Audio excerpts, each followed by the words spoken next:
સુરતમાં ધોળા દાડે 5 કરોડની સનસનીખેજ લૂંટ, ગણતરીની કલાકોમાં લૂંટારુઓ પકડાયા। સુરતમાં લૂંટારુઓ, ગુંડાઓ, અસામાજિક તત્વો બેફામ બની ગયા છે, જેની આ બોલતી તસવીર છે। સુરતમાં પોલીસની કોઈ ધાક ન હોય તેમ લૂંટારુઓએ ધોળા દિવસે 5 કરોડની લૂંટ કરી સનસની મચાવી। સુરતના સતત ધમધમતા અડાજણ વિસ્તારમાં રાંદેર રોડ પર 5 કરોડની લૂંટ થતા પોલીસ દોડતી થઈ ગઈ। અહીં લૂંટારુઓએ હરીશભાઈ નામના જમીન દલાલને નિશાન બનાવ્યા। રાંદેર રોડ પર જમીન દલાલને બોલાવીને પૈસાની ચૂકવણીના બહાને લૂંટી લીધા। લૂંટારુઓ લૂંટ કરી ફરાર થઈ ગયા। આ અંગેની જાણ થતાં પોલીસ ઘટના સ્થળે પહોંચી। પોલીસ દ્વારા સીસીટીવી ફૂટેજ સહિતની તપાસ હાથ ધરવામાં આવી। તપાસમાં સામે આવ્યું છે કે લૂંટારુઓ 20 દિવસથી જમીન દલાલના સંપર્કમાં હતા। જમીન દલાલે બ્લેકના 5 કરોડ રૂપિયા વ્હાઇટ કરવા માટે આપ્યા હોવાનો પોલીસે દાવો કર્યો। તપાસમાં ખુલાસો થયો છે કે જમીન વેચ્યા બાદ 5 કરોડ રૂપિયા બ્લેકમાં આવ્યા હતા। તેને વ્હાઇટ કરવા માટે મુંબઈના 2 વ્યક્તિનો સંપર્ક કર્યો। 5 કરોડ રૂપિયા બ્લેક લઈને લૂંટારુઓએ 5 કરોડ આરટીજીએસથી આપવાની વાત કરી। 5 કરોડ રૂપિયા એક કારમાં બેસાડી લઈ લીધા। બાદમાં રસ્તામાં જમીન દલાલને ઉતારી લૂંટારુ ફરાર થઈ ગયા। અમદાવાદમાં ટપરીઓ બેફામ, સુભાષ બ્રિજ પર અસામાજિક તત્વોનો આતંક। અમદાવાદમાં તોફાની તત્વો બેફામ બન્યા। અલગ અલગ વિસ્તારમાંથી તોડફોડ અને મારામારીની ઘટનાઓ જોવા મળી। જાણે કે પોલીસનો ડર જ ન હોય એમ અસામાજિક તત્વો આવે છે અને મન ફાવે એમ તોફાન મચાવે છે। આ 3 દ્રશ્યોમાં જોઈ શકાય છે કે બેફામ બનેલા તોફાની તત્વોને કાયદાનો ડર જ ન હોય એ રીતે મારામારી કરી રહ્યા છે। હવે અમદાવાદના હર્દસમા સુભાષ બ્રિજ પરના આ દ્રશ્યો જુઓ। અહીં લુખ્ખાઓએ રાત્રે એવી ધમાલ મચાવી કે દહેશત ફેલાઈ ગઈ। કેટલાક ટપોરીઓ રાતના સમયે કાઠિયાવાડી હોટલમાં ઘૂસ્યા હતા। હથિયારો સાથે આવી તોડફોડ કરી હતી। હોટલની અંદર કાચ તોડી ખુરશીઓને ઉડાડી હતી।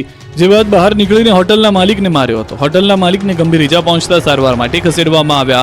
અડધી રાત્રે જાહેર રોડ પર હોટલમાં ધમાલ મચાવતા રોડ પર લોકો ડરી ગયા। આ વિડીયો વાયરલ થયા બાદ રાણીપ પોલીસે અસામાજિક તત્વો વિરુદ્ધ ફરિયાદ નોંધી છે। અજાણ્યા શખ્સો વિરુદ્ધ ગુનો નોંધ્યો। રાજકોટની સભા બની તોફાની, સ્મશાનના લાકડાને લઈને વિરોધ પ્રદર્શન। વિવિધ પ્રશ્નોને લઈને રાજકોટ મહાનગરપાલિકાની સામાન્ય સભા તોફાની બની। રાજકોટ મહાનગરપાલિકાનું જનરલ બોર્ડ મળ્યું, જેમાં બોર્ડમાં ભાજપ કોંગ્રેસના કોર્પોરેટરોએ 22 પ્રશ્નો મૂક્યા। રોડ, રસ્તા, પ્લોટ સહિતના પ્રશ્નોને મૂકવામાં આવ્યા, પરંતુ બોર્ડની શરૂઆતમાં જ કોંગ્રેસ આક્રમક મૂડમાં આવી ગઈ। વરસાદ બાદ અનેક જગ્યાએ રોડ રસ્તાઓને નુકસાન થયું, જેને લઈ કોંગ્રેસે હોબાળો મચાવ્યો। જે રોડ રસ્તાને નુકસાન થયું છે તેને લઈને કોણ જવાબદાર રહેશે તેને લઈ હોબાળો મચ્યો। રાજકોટ મહાનગરપાલિકાની સામાન્ય સભામાં વિપક્ષે હોબાળો મચાવતા વાતાવરણ ગરમાયું। ગાયના મોતના મુદ્દે, સ્મશાનના લાકડા ગાયબ થવા સહિતના મુદ્દે વિપક્ષે હોબાળો મચાવતા સભા હંગામેદાર બની। કોંગ્રેસના કાર્યકર્તાઓ સભામાં પોસ્ટર લઈને પહોંચ્યા હતા। ચાલુ સભામાં પોસ્ટરો દર્શાવી હલ્લાબોલ કર્યું। સામાન્ય સભામાં પોલીસ બોલાવવાની ફરજ પડી। બીજી તરફ વશરામ સાગઠિયાએ બીપીએમસી એક્ટનું પુસ્તક લઈ વિરોધ કર્યો। વિપક્ષે 1200 ખાડાને લઈ કોણ જવાબદારના પોસ્ટર લગાવ્યા। સાથે સાથે સ્મશાનના લાકડાના ભ્રષ્ટાચાર મુદ્દે પણ કોંગ્રેસ ઉગ્ર બનીને વિરોધ કરી રહી છે। તો ગાયોના મૃત્યુ મામલે પ્રેક્ષક ગેલેરીમાંથી પોસ્ટર બતાવાયા। કોંગ્રેસના કાર્યકરોએ પોસ્ટરો બતાવ્યા। ગાયોના મોતના જવાબદાર કોણ તેનું પણ બોર્ડ પ્રદર્શિત કરતા મેયરે માર્શલ દ્વારા હકાલપટ્ટી કરાવી। મેયરની સૂચના બાદ કોંગ્રેસના કાર્યકર્તાઓને પ્રેક્ષક ગેલેરીમાંથી બહાર કાઢવામાં આવ્યા। અમદાવાદમાં મળ્યું રાજપૂતોનું સંમેલન। ભાવનગરના મહારાજા વિજયરાજસિંહ સહિત સમસ્ત ક્ષત્રિય શક્તિ સમિતિના અસ્મિતા મંચના પ્રમુખ બન્યા, તો સ્ટેજ પર સ્થાન ન મળતા પદ્મિનીબાવાળાનો હોબાળો। સમસ્ત ક્ષત્રિય સમાજને એક કરવાના ઉદ્દેશથી અમદાવાદના ગોતામાં આવેલા રાજપૂત ભવન ખાતે તમામ ક્ષત્રિયોનું ભવ્ય સંમેલન યોજાયું। ત્યારે ભાવનગરના મહારાજા વિજયરાજસિંહ ગોહિલ આવી પહોંચતા જ તેમનું ઢોલ નગારાના તાલ સાથે સ્વાગત કરવામાં આવ્યું। તેમજ ગુજરાતના પૂર્વ મુખ્યમંત્રી શંકરસિંહ વાઘેલા પણ કાર્યક્રમમાં આવ્યા હતા। ગુજરાતભરમાંથી ક્ષત્રિય સમાજના મોટી સંખ્યામાં લોકો ઉમટી પડ્યા। આ સંમેલનમાં સમસ્ત ક્ષત્રિય શક્તિ અસ્મિતા મંચની જાહેરાત થઈ, જેમાં પ્રમુખ તરીકે ભાવનગરના મહારાજા વિજયરાજસિંહજી ગોહિલનું વિજય મુહૂર્ત 12:39 વાગે તિલક કરી તાજપોશી કરવામાં આવી। સમસ્ત ક્ષત્રિય અસ્મિતા મંચના પ્રમુખ તરીકે મહારાજા વિજયરાજસિંહ ગોહિલની જાહેરાત કરવામાં આવી। ભાવનગરના મહારાજા વિજયરાજસિંહ ગોહિલે કહ્યું કે આ મંચ પોલિટિકલ કે વાદ વિવાદ માટે નથી, સમસ્ત ગુજરાતના ક્ષત્રિય એક થાય તેના માટે આ મંચ છે। સમાજના દીકરા દીકરીઓને સારું શિક્ષણ, વેપાર અને વ્યવસાયમાં આગળ વધે તેવા પ્રયત્નો કરવાના છે, તો ક્ષત્રિય સમાજને એક થવા હાકલ કરી। કાર્યક્રમ પૂર્ણ થયા બાદ પદ્મિનીબાવાળાએ સ્ટેજ ઉપર સ્થાન ન મળતા હોબાળો કર્યો। પદ્મિનીબાએ કહ્યું કે અમારું સન્માન જાળવવામાં આવતું નથી। સ્ટેજ ઉપર જ્યારે ક્ષત્રિય મહિલાઓ દ્વારા ફોટો સેશન કરવામાં આવી રહ્યું હતું, ત્યારે અચાનક જ પદ્મિનીબાવાળા દ્વારા હોબાળો કરી આંદોલન વખતે પણ અન્યાય કરવામાં આવ્યો હોવાની વાત કહી અને વિવાદ ઊભો કરવામાં આવ્યો હતો।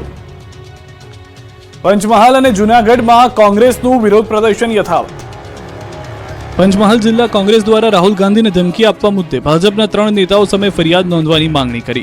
રાહુલ ગાંધી સામે અભદ્ર શબ્દનો ઉપયોગ કરી ધમકી આપવા અંગે કોંગ્રેસ દ્વારા ભારે વિરોધ પ્રદર્શન કરાયું. ગોધરા પોલીસ મથકે જિલ્લા કોંગ્રેસના કાર્યકારી પ્રમુખની અધ્યક્ષતામાં ફરિયાદ નોંધાવી. બીજી તરફ જૂનાગઢ કોંગ્રેસ પણ વિરોધ કર્યો. જૂનાગઢ શહેર તેમજ જિલ્લા કોંગ્રેસ દ્વારા એસપીને આવેદનપત્ર પાઠવી અભદ્ર ભાષાનો ઉપયોગ કરનાર ભાજપના નેતા સામે ફરિયાદની માંગ કરી. લેભાગુ તત્વો સામે એફઆઈઆર નોંધવામાં આવે અને ભવિષ્યમાં આવા કૃત્યો અટકે તે માટે જૂનાગઢ શહેર તેમજ જિલ્લા કોંગ્રેસ દ્વારા આવેદન આપવામાં આવ્યું હતું. અમદાવાદમાં એએમસીએ 182 કરોડના ખર્ચે બનેલા આવાસ તોડી પાડ્યા. વિપક્ષનો વિરોધ, સીબીઆઈ તપાસની માંગ. અમદાવાદના રિવરફ્રન્ટના વિસ્થાપિતો માટે મ્યુનિસિપાલિટીએ 15 વર્ષ પહેલા વટવા ખાતે 182 કરોડના ખર્ચે 500 EWS આવાસ બનાવ્યા હતા. જો કે મકાન કોઈને ફાળવ્યા તે પહેલા જ હવે તોડી પાડવામાં આવ્યા. અમદાવાદ મહાનગરપાલિકા દ્વારા આવાસને તોડી પાડવાની કામગીરી શરૂ કરી દેવામાં આવી. જર્જરિત બનેલા આવાસ પર જેસીબી ચલાવવાનું શરૂ કરાયું. વટવા રેલવે ક્રોસિંગ પાસે બનેલા 4 માળિયા EWS આવાસ યોજનાના મકાનો અસામાજિક તત્વનો અડ્ડો બની ગયા. અહીં કોઈ રહેવા આવે તે પહેલા જ નશો કરતા લોકોએ દરવાજા, બારીઓ તેમજ બીમ કોલમ તોડીને સળિયા ખેંચી કાઢ્યા, જેના કારણે આ મકાનો જર્જરિત થઈ ગયા. હવે જનતાના પૈસા પાણીમાં ગયા છે. કોઈને આપ્યા વગર આવાસ પર બુલડોઝર ફેરવી દેવાતા વિપક્ષે વિરોધ કર્યો. અમદાવાદના વટવામાં EWS આવાસ તોડવા મામલે કોંગ્રેસ કર્યા છે એએમસી પર આક્ષેપ. કોંગી નેતા શહજાદ ખાન પઠાણે ભ્રષ્ટાચારનો આક્ષેપ કર્યો. કોંગ્રેસે કોન્ટ્રાક્ટર અને જવાબદાર અધિકારી સામે પગલાં લઈને સીબીઆઈ તપાસની માંગ કરી. સિન્ટેક્સ અને એમવી ઓમની કંપની દ્વારા આ આવાસો બનાવ્યાનું કોંગ્રેસે જણાવ્યું. આણંદમાં લાંબી રજા પર ગયેલા 6 શિક્ષકને કરાયા બરતરફ. આણંદમાં ગુલ્લીબાજ શિક્ષકો પર સૌથી મોટો ખુલાસો થયો છે. નોકરીમાં બેદરકારી દાખવનાર શિક્ષકો સામે કાર્યવાહી કરવામાં આવી છે. આણંદના 6 શિક્ષકને બરતરફ કરાયા છે. એનઓસી લઈને રજા પર ગયેલા શિક્ષકો પરત ફર્યા નથી. એનઓસીની મુદત પૂર્ણ થયા બાદ પણ પરત ન આવતા તંત્રએ લાલાક કરી છે. ઉમરેઠ, સોજિત્રા, ખંભાત, તારાપુરના શિક્ષકો સામે કાર્યવાહી કરવામાં આવી છે. જિલ્લા પ્રાથમિક શિક્ષણ વિભાગે આવા શિક્ષકોને બરતરફ કર્યા છે. શિક્ષણ વિભાગની કામગીરીને લઈને ગુલ્લીબાજ શિક્ષકોમાં ફફડાટ ફેલાયો છે. ઉમરેઠ તાલુકાના ભાલેજ કન્યા શાળાના મહિલા શિક્ષક સમીબેન મંસૂરી, લીંગડા પ્રાથમિક શાળાના જિજ્ઞાસા પટેલ, તારાપુર તાલુકાના પચેગામ અને જિલ્લા પ્રાથમિક શાળાના શિક્ષકો અલ્પા પટેલ અને હાર્દિક પટેલ, મગરોલ ગામની પ્રાથમિક શાળાના શિક્ષક ગૌરીબેન રાણા, ખટનાલ ગામની પ્રાથમિક શાળાના શિક્ષક નેહા મોદી સામે કડક કાર્યવાહી કરવામાં આવી છે. તમામને તેમની ફરજ પરથી દૂર કરી બરતરફ કર્યા છે. રાજકોટમાં વધુ એક નકલી સ્કૂલ પકડાઈ છે. નકલી વસ્તુઓ, નકલી અધિકારીઓ બાદ રાજકોટથી વધુ એક નકલી સ્કૂલ પકડાઈ છે. રાજકોટની મધુવન સ્કૂલ ફરી એકવાર વિવાદમાં સપડાઈ છે. અહીં ગોંડલ રોડ ઉપર આવેલી મધુવન સ્કૂલમાં મંજૂરી માત્ર 1 થી 8 ધોરણ સુધીની છે, પણ કોઈ મંજૂરી વગર શાળાના સંચાલકો સ્કૂલમાં બેરોકટોક ધોરણ 9 થી 10ના ક્લાસ ચલાવી રહ્યા હતા. કોઈ ડર વગર સ્કૂલમાં ધોરણ 9 થી 10ના વર્ગો ચાલી રહ્યા હતા. ચોંકાવનારી વાત, જાગૃત નાગરિક દ્વારા નનામી અરજી કરવામાં આવતા સામે આવી. તપાસમાં ખુલાસો થયો છે કે છેલ્લા 10 વર્ષથી ધોરણ 9 અને 10ના વર્ગો મંજૂરી વગર ચાલી રહ્યા છે. આ બાબતે રાજકોટ જિલ્લા શિક્ષણ અધિકારીને ફરિયાદ પણ કરવામાં આવી છે. આ મધુવન શાળામાં ધોરણ 10 પાસ કર્યા બાદ અન્ય ગ્રાન્ટેડ સ્કૂલના એલસી આપવામાં આવતા હોવાની ફરિયાદ થઈ છે. તેનો અર્થ એ થયો કે ભણવાનું અહીં અને એલસી કોઈ અન્ય શાળામાંથી લેવાના. ફરિયાદ મળતા શિક્ષણ અધિકારીએ આપ્યા તપાસના આદેશ. સુરતની અંજની ઇન્ડસ્ટ્રીઝમાં ઉત્પાદન કાર્ય 4 દિવસથી બંધ. પોલીસ ગોઠવાઈ ગઈ. ધમકીભર્યા પોસ્ટરના કારણે સુરતની અંજી ઇન્ડસ્ટ્રીમાં ઉત્પાદન કાર્ય 4 દિવસથી બંધ છે. ઇન્ડસ્ટ્રીઝ પર પોલીસ ગોઠવવાની ફરજ પડી છે. અહીં કેટલાક ટપોરીઓએ ઓડિશાના લોકોને ધમકાવવા માટે પોસ્ટર લગાવ્યા હતા. કામ પર ન આવવા માટે ધમકીભર્યા પોસ્ટર લગાવવામાં આવ્યા, જે કારણે ઇન્ડસ્ટ્રીમાં કામ કરતા ઓડિશાના કારીગરો ડરી ગયા. 4 દિવસથી કામ ધંધે આવતા નથી. 4 દિવસથી સુરતની અંજની ઇન્ડસ્ટ્રીઝમાં ઉત્પાદન કાર્ય બંધ છે. આ ઘટનાને લઈને અમરોલી વિસ્તારમાં પોલીસ બંદોબસ્ત ગોઠવાયો છે. અહીં ભાવ વધારો આપવા માટે ઉડિયા ભાષામાં બેનરો લાગ્યા. ત્યારબાદ કારીગર કામ પર નથી આવતા, જેને લઈને વેપારીઓની ચિંતા વધી છે. આ ઘટનાને લઈને પોલીસ દ્વારા સમગ્ર વિસ્તારમાં પેટ્રોલિંગ શરૂ કરવામાં આવ્યું છે. જો કે આ પ્રકારની ઘટના છેલ્લા 3-4 વર્ષની દિવાળી બાદ બનતી હોય છે, પણ આ વર્ષે પહેલા તો દિવાળીના 1 મહિના પહેલા જ શરૂ થતા વેપારીઓમાં ચિંતાનો માહોલ જોવા મળી રહ્યો છે. આ વખતે તો દિવાળીના 1 મહિના પહેલા જ ધંધો બંધ થતા મોટું નુકસાન થઈ રહ્યું છે. મહેસાણા નગરપાલિકાની તિજોરી તળિયા ઝાટક. નર્મદા પાણી પુરવઠા વિભાગનું બિલ ભરવા નથી પૈસા. મહેસાણા નગરપાલિકાની તિજોરી તળિયા ઝાટક થઈ ગઈ છે. નર્મદા પાણી પુરવઠા વિભાગના બિલ ભરવાના પણ પૈસા નથી. મહેસાણા નગરપાલિકાનું નર્મદા પાણી પુરવઠા વિભાગને 20.16 કરોડનું દેવું ચડ્યું છે, જેને લઈ પાણી પુરવઠા વિભાગે નગરપાલિકાને પત્ર લખી બાકી બિલ ચૂકવવાનું જાણ કરી છે. અને જો ચૂકવણું કરવામાં નહીં આવે તો સપ્લાયમાં ક્રમશઃ પાણીનો કાપ મુકાશે. નગરપાલિકા દ્વારા શહેરીજનોને નર્મદા યોજના આધારિત શુદ્ધ પાણી પ્રતિ 1000 લીટર ₹4 લેખે આપવામાં આવે છે. મહેસાણા નગરપાલિકા દ્વારા છેલ્લા 2 વર્ષથી નર્મદા પાણી પુરવઠા વિભાગને બિલ ચૂકવાયું નથી. આ પહેલા કેટલીક રકમ બાકી હતી, જે મળીને કુલ 20.16 કરોડનું ચૂકવણું હાલ આપવાનું બાકી છે. પાલિકાના મુખ્ય અધિકારીનો દાવો છે કે પ્રજાને સુવિધા માટે અનેક ખર્ચ થતા હોવાને કારણે પૈસામાં થોડી ખેંચ છે, પણ 15 લાખ તુરંત ચૂકવાશે. બાકી નીકળતા નાણાં સમયસર ચૂકવી દેવાની ખાતરી આપી. અમદાવાદ મુંબઈ નેશનલ હાઈવે પર વધુ ટોલ ભરવા થઈ જજો તૈયાર. વલસાડ જિલ્લામાંથી પસાર થતા અમદાવાદ મુંબઈ નેશનલ હાઈવે પર ટોલ ટેક્સમાં વધારો કરવાની હિલચાલ ચાલી રહી હોવાની ટ્રાન્સપોર્ટરોમાં જોરશોરથી ચર્ચા છે.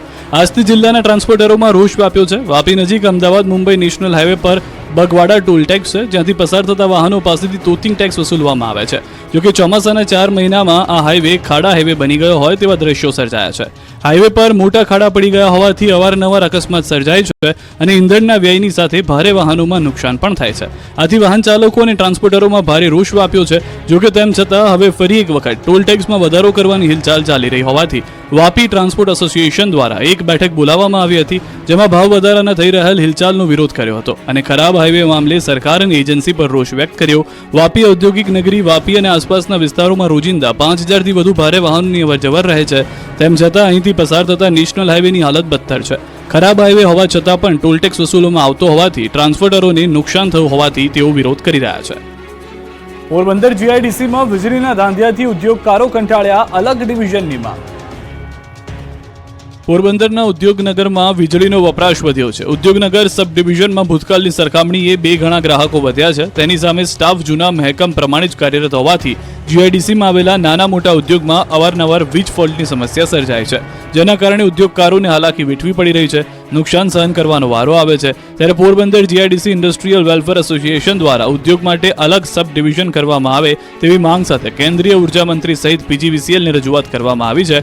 વર્ષ 2005ની સાલમાં ઉદ્યોગનગર સબ ડિવિઝનમાં 15000 જેટલા ઉદ્યોગ તથા રેસિડેન્ટ વીજ કનેક્શન હતા, પરંતુ આજે સાંદીપનીથી લઈને સુભાષનગરથી પણ આગળ આશરે 7 કિલોમીટરથી વધુ લાંબો વિસ્તાર આ સબ ડિવિઝનમાં આવે છે. આ સબ ડિવિઝનમાં આજે 35000થી વધુ ગ્રાહકો છે. તેની સામે આ સબ ડિવિઝન આજે પણ 2005ની સાલમાં જે મહેકમ હતું તે મુજબ 27 જેટલા કર્મચારીઓ જ રિપેરિંગ સહિતની કામગીરી કરે છે. આ સબ ડિવિઝનનો વિસ્તાર બહુ લાંબો થઈ જતો હોવાથી પૂરતા કર્મચારીઓના અભાવે કલાકો સુધી વીજ ફોલ્ટ રિપેર થઈ શકતા નથી. આ સબ ડિવિઝનના 2 ભાગ કરવામાં આવે તો ઉદ્યોગકારો તથા રેસિડેન્ટ વીજ ગ્રાહકો સહિત પીજીવીસીએલને સૌના માટે ફાયદારૂપ છે તેવી માંગ સાથે ઉર્જા મંત્રી સહિત ઉચ્ચ કક્ષાએ પત્ર લખી રજૂઆત કરવામાં આવી. પોરબંદર પીજીવીસીએલ વર્તુળ કચેરી અંદર કુલ 18 જેટલા ડિવિઝન આવેલા છે, જેમાંથી પીજીવીસીએલને કુલ 500 કરોડ જેટલી આવક થાય છે. પોરબંદરનું આ જીઆઈડીસી એટલે ઉદ્યોગનગર સબ ડિવિઝન સૌથી વધુ આવક આપતું સબ ડિવિઝન છે, જેમાં 100 કરોડ જેટલી આવક જોવા મળે છે. ભાવનગરના આરોગ્ય કેન્દ્રમાં એક્સપાયરી ડેટ વાળો બાટલો બાળકીને ચડાવી દીધો. રાજ્યમાં નકલી તબીબોનો રાફડો ફાટ્યો છે, ત્યારે ભાવનગરમાં તો અસલી તબીબે જ બાળકીનો જીવ જોખમમાં નાખ્યો. થયું એવું કે ભાવનગરમાં વર્તેજ આરોગ્ય કેન્દ્રમાં 9 વર્ષની બાળકીને તાવ આવતા સારવાર માટે ખસેડી, જે દરમિયાન ઘોર બેદરકારી જોવા મળી. સારવાર હેઠળ દાખલ કરેલી બાળકીને ડીએનએસની એક્સપાયરી ડેટ વાળી બોટલ ચડાવી.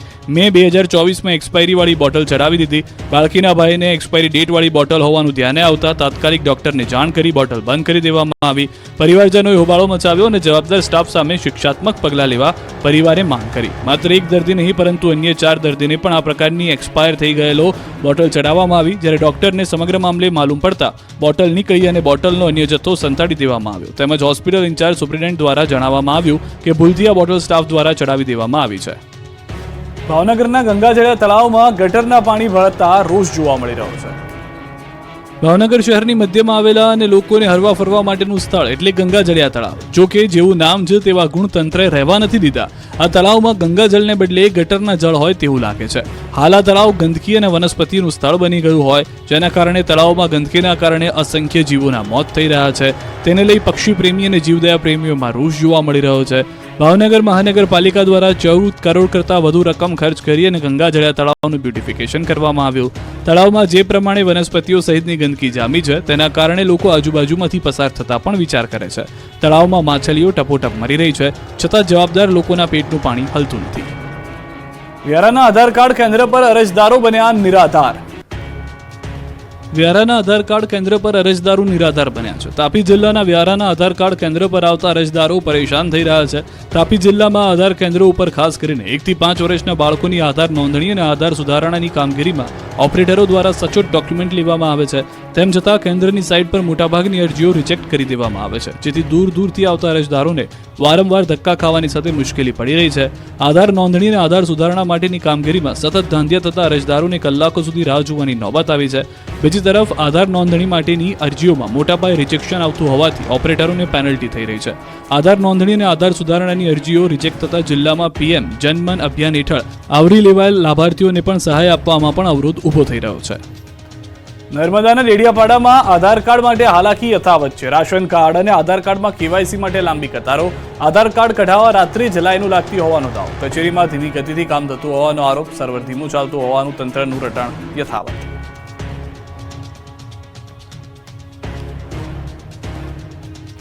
અમરેલી જિલ્લાને ભૂપેન્દ્ર પટેલ સરકારે આપી 292 કરોડના 77 વિકાસ કામની ભેટ. મુખ્યમંત્રી ભૂપેન્દ્રભાઈ પટેલે શુક્રવારે અમરેલી જિલ્લાની મુલાકાતે પહોંચ્યા. સીએમના હસ્તે જિલ્લામાં રાજ્યના વિવિધ વિભાગના ₹292 કરોડના 77 વિવિધ વિકાસલક્ષી પ્રકલ્પોના લોકાર્પણ ખાતમુહૂર્ત કરવામાં આવ્યું હતું. અમરેલી એસટી બસ સ્ટેશન ખાતે નવીન અદ્યતન સુવિધાસભર બસપોર્ટનું લોકાર્પણ, સ્પોર્ટ્સ કોમ્પ્લેક્સ અને રાજમહેલ નવીનીકરણના ખાતમુહૂર્તનો ત્રિવિધ કાર્યક્રમ યોજાયો. મુખ્યમંત્રી ભૂપેન્દ્રભાઈ પટેલ દ્વારા સાવરકુંડલા બાયપાસ રસ્તા પર પ્રસ્તાવિત રેલવે ઓવરબ્રિજનું ખાતમુહૂર્ત અને લીલિયા ગ્રામ પંચાયત કચેરીના જેટિંગ મશીન તથા સાવરકુંડલા તાલુકાના 3 66 કેવી સબસ્ટેશનનું લોકાર્પણ કર્યું. મુખ્યમંત્રી ભૂપેન્દ્રભાઈ રાજુલા સ્થિત તિરંગા ચોક ખાતે ફ્લેગ હોસ્ટિંગ કાર્યક્રમમાં ઉપસ્થિત રહ્યા. ધારી ખાતે નવનિર્મિત ડીવાયએસપી કચેરી, પોલીસ સ્ટેશન ધારી અને ખાંભા પોલીસ ક્વાર્ટરનું લોકાર્પણ કર્યું હતું. મુખ્યમંત્રી ભૂપેન્દ્રભાઈ પટેલ અમરેલી જિલ્લાની આગવી ઓળખ એવા અમરેલી સફારી પાર્કની અને અમરેલીના મોડેલ વિલેજ તરીકે ખ્યાતિ ધરાવતા દેવરાજીયા ગામની પણ મુલાકાતે પહોંચ્યા. આ તરફ રાજુલામાં માર્કેટિંગ યાર્ડ સામે કુલ 108 ફૂટના વિરાટ તિરંગાનું લોકાર્પણ કર્યું, તો લાઠીના દુધાળા ગામની મુલાકાત લીધી. દુધાળા ગામે થઈ રહેલા જળ સિંચાઈના કાર્યક્રમમાં પણ પરામર્શ કર્યો. ત્યારબાદ મુખ્યમંત્રી અમરેલીના સુપ્રસિદ્ધ નાગનાથ મંદિર પહોંચ્યા, જ્યાં તેઓએ મહાદેવની પૂજા અર્ચના કરી. દાહોદની એક સ્કૂલના કમ્પાઉન્ડમાં વિદ્યાર્થીનીનું ગળું દબાવી હત્યા. દાહોદના સિંગવડના તોરણીમાં પ્રથમ ધોરણમાં અભ્યાસ કરતી વિદ્યાર્થીનીનો મૃતદેહ મળી આવતા ખળભળાટ મચી ગયો. તોરણી પ્રાથમિક શાળામાંથી વિદ્યાર્થીનીનો મૃતદેહ શાળાના કમ્પાઉન્ડમાંથી મળી આવ્યો. શાળા છૂટ્યા બાદ બાળકી મોડે સુધી ઘરે ન પહોંચતા પરિવારજનો ચિંતામાં મુકાયા. પરિવારે શોધખોળ હાથ ધરી હતી. બાદમાં પરિવારજનોને બાળકી શાળાના કમ્પાઉન્ડમાંથી બેભાન હાલતમાં મળી આવી હતી. તેને તાત્કાલિક લીમખેડા રેફરલ હોસ્પિટલ ખાતે લઈ ગયા હતા. ત્યાં ફરજ પર હાજર ડોક્ટરોએ મૃત જાહેર કર્યા. પોલીસને આ ઘટનાની જાણ થતાં એસપી એલસીબીની ટીમો હોસ્પિટલ ખાતે પહોંચી ઘટનાના પગલે વાલીઓમાં ફફડાટ ફેલાયો. મર્ડરની આશંકા સાથે તપાસ તેજ કરાઈ, તો આ સમગ્ર મામલે બાળકીના પરિવારજનોએ સનસનીખેજ આક્ષેપ કર્યો. શાળાના શિક્ષકોએ અમને જાણ નથી કરી, શિક્ષકોની બેદરકારીથી મોત થયાનો આક્ષેપ કર્યો. કાયદેસરની કાર્યવાહી કરવા માંગ કરી. સુરતના મોડેલિંગ પ્રિન્ટિંગ ઉદ્યોગ પર મંદીના વાદળ છવાયા. સુરતમાં ટેક્સટાઇલ ઉદ્યોગ સાથે જોડાયેલા મોડેલિંગ પ્રિન્ટિંગ ઉદ્યોગ પર મંદીના વાદળ છવાયા છે. આ ઉદ્યોગમાં વિદેશથી મંગાવવામાં આવતું મટીરિયલ અને મશીનરીના ભાવમાં ધરખમ વધારો થયો છે, જેની સામે વેપારીઓ ભાવ ન આપતા હોવાથી આ ઉદ્યોગ પર મંદીના વાદળ છવાયા છે. સુરતમાં તૈયાર થતી સાડી અથવા ડ્રેસ મટીરિયલ દેશના અલગ અલગ ખૂણે જાય છે. સાડી ડ્રેસ સાથે મૂકવામાં આવતા ફોટોમાં મોડેલિંગના વધારે ખર્ચ થતો હોવાથી મોડેલિંગ પ્રિન્ટિંગ ફોટા નામની નવી ઇન્ડસ્ટ્રી શરૂ થઈ છે. સુરતમાં જાપાન, કોરિયાથી આવેલા આવા 100થી વધુ મશીનો છે અને આ ઉદ્યોગનું મહિને 50 કરોડનું ટર્નઓવર છે. સાથે જ 500 પરિવારો આ ઉદ્યોગ પર નભે છે. જોકે મશીનના મટીરિયલ અને કલરના ભાવમાં વધારો ઉદ્યોગકારોને પોસાય તેમ નથી. એવામાં મશીન ચલાવવા મુશ્કેલ બન્યા છે. આવી જ પરિસ્થિતિ રહી તો આ ઉદ્યોગ ગમે ત્યારે બંધ થઈ શકે તેમ છે. નવરાત્રીના 13 દિવસ પહેલા સુરતમાં જોવા મળી રાસ ગરબાની રમઝટ. નવરાત્રીને હવે ગણતરીનો સમય બાકી છે. નવરાત્રી દરમિયાન રાસની રમઝટ બોલાવવા ખેલૈયાઓ તૈયાર છે. મોટી સંખ્યામાં યુવક અને યુવતીઓ નવરાત્રીમાં ટ્રેડિશનલ ડ્રેસ પહેરીને રાસની રમઝટ બોલાવશે. ત્યારે સુરતમાં નવરાત્રીના 13 દિવસ પહેલા રાસ ગરબાની રમઝટ જામી હતી. સુરતના સિટીલાઇટ વિસ્તારમાં પ્રી નવરાત્રીનું આયોજન કરાયું. ગરબા ક્લાસીસ દ્વારા આયોજિત પ્રી નવરાત્રીમાં મોટી સંખ્યામાં ખેલૈયાઓએ રાસની રમઝટ બોલાવી. મોટી સંખ્યામાં યુવાનો ટ્રેડિશનલ ડ્રેસમાં પહોંચ્યા. નવરાત્રી પહેલા રાસ ગરબાની પ્રેક્ટિસ કરીને પગ છૂટા કર્યા. 3 મહિના ગરબા શીખ્યા બાદ યુવાનો મન મૂકીને અડધી રાત સુધી ગરબે ઘૂમ્યા. નવરાત્રી પહેલા જ ખેલૈયાઓમાં નવરાત્રીને લઈને અનેરો થનગનાટ જોવા મળ્યો. ખેલૈયાઓ ફિલ્મ પહેલા ટ્રેલર બતાવ્યું. અમદાવાદના ગરબામાં પણ વિધર્મીઓને નહીં મળે પ્રવેશ, આધાર કાર્ડ વગર નહીં મળે એન્ટ્રી. તમામ જગ્યાએ સીસીટીવી ફરજિયાત. આગામી 3 ઓક્ટોબરથી નવરાત્રીનો પ્રારંભ થઈ રહ્યો છે ત્યારે આ વખતે પણ અમદાવાદમાં ગરબાના આયોજન કરનાર આયોજકોમાં ભારે ઉત્સાહ છે. શીલજ વિસ્તારમાં મહેન્દ્ર ફાર્મમાં રાતલડી ગરબા, ઢોલ અને શરણાઈના સૂરે આયોજન કરવામાં આવ્યું છે. ગરબાના આયોજનમાં કોઈ પણ પ્રકારની અગવડ ન પડે તેની પણ તકેદારી રાખવામાં આવી છે. ખાસ કરીને ગરબાના આયોજન વખતે પાર્કિંગની પણ તકેદારી રાખવામાં આવી છે, જેના કારણે ટ્રાફિક જામની સ્થિતિ સર્જાતી હોય છે, જેને લઈ આ વખતે પણ 3 મોટા પાર્ટી પ્લોટ માટે પાર્કિંગ રાખવામાં આવ્યું છે, જેમાં એક વીઆઈપી પાર્કિંગનો પણ સમાવેશ થાય છે. આ ઉપરાંત ગરબાના આયોજન સમયે કોઈ પણ આકસ્મિક ઘટના ન સર્જાય તેને પણ તકેદારી રાખવામાં આવી છે. તો ગરબામાં વિધર્મી યુવાનો ઘૂસે નહીં તેને લઈને પ્રવેશ સમયે ગરબાના આયોજનોના પાસ તેમજ આધાર કાર્ડ બતાવવું પડશે. તો અમદાવાદ શહેર પોલીસ દ્વારા મહિલા સુરક્ષાને ધ્યાનમાં રાખીને ખાસ સુરક્ષા બંદોબસ્ત માટે ફૂલપ્રૂફ એક્શન પ્લાન તૈયાર કરવામાં આવ્યો છે. નબીરાઓ કોઈ યુવતી કે મહિલાની ચીડતી ન કરી શકે એ પ્રકારે પાર્ટી પ્લોટ અને ગરબા ગ્રાઉન્ડમાં પાર્કિંગ અને આસપાસના ડાર્ક સ્પોટ પર લાઇટો ફરજિયાત લગાવવામાં આવશે. તેમજ ગરબા ગ્રાઉન્ડ પર જવાના રસ્તા પર આવતી દુકાનો અને રેસ્ટોરન્ટ પર સીસીટીવી લગાવવા પડશે. આ ઉપરાંત શી ટીમ ટ્રેડિશનલ ડ્રેસમાં રોમિયોગીરી કરતા લોકો પર ચાપતી નજર રાખશે. તો રાજ્યમાં ફરીથી વરસાદની શક્યતા છે. દક્ષિણ ગુજરાતમાં ફરી વરસાદની આગાહી કરવામાં આવી છે. આગામી 7 દિવસ હળવાથી મધ્યમ વરસાદની આગાહી છે. 23 તારીખે બંગાળની ખાડી